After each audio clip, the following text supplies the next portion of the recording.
বন্যা এবার কিঞ্চিত রাগী কণ্ঠে বলল, আপনার মেয়ে কি আমার কথা শোনে?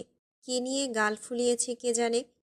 বাড়ি ফেরার পর থেকে এখন পর্যন্ত নিচে নামেনি। একটু আগে দেখলাম আহিয়া ডাকছে, তাও কোনো সাড়া দেয়নি। ভেবেছি হাতের কাজ শেষ করে গিয়ে ডেকে আনব। তানভীর এবার বন্যাকে থামিয়ে দিয়ে বলল, থাক, আর যেতে হবে না। আমার মেয়েকে আমিই ডেকে আনব। বলেই তানভীর উঠে চলে গেল মেয়ের রুমের দিকে। আহিয়ান মুখে খাবার দিতে দিতে এক পলক তাকালো তৃতীয় তলার দিকে। তারপর আবার খাওয়ায় মনোযোগ দিল। বন্যা ফোঁস করে নিঃশ্বাস ছাড়ল। মেঘের দিকে তাকিয়ে বলল, দেখেছিস ননদিনী, মেয়ে যাই করুক তোর ভিলেন ভাই মেয়েকে কিছুই বলবে না। যত দোষ সব আমার।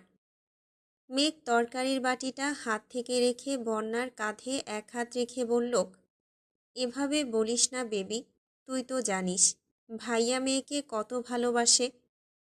বন্যার কিছুই বলল না, চুপচাপ চলে গেল কিচেনের দিকে। আবির মৃদু হেসে আরিফের দিকে তাকিয়ে বলল, বুঝলি আরিফ, মাঝে মাঝে তানবীরের জন্য আমার খুব মায়া হয়। বেচারা এক সময় নিজের বোনকে ধমকে জোর করে খেতে আনতো, এখন আবার নিজের মেয়েকে একইভাবে খেতে আনতে হয়।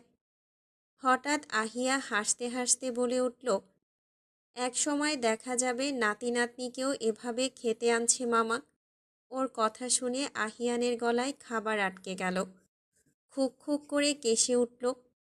আবির পানির গ্লাসটা এগিয়ে দিতে দিতে বলল, ত্রিধার ছেলেমেয়ের জন্য নিশ্চয়ও শ্বশুর শাশুড়ি থাকবে, ওনারাই সব ম্যানেজ করে নেবে।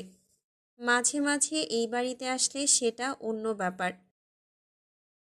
ইতিমধ্যে খাবার টেবিলে এসে যোগ হয়েছে মোজাম্মেল খান ও ইকবাল খান।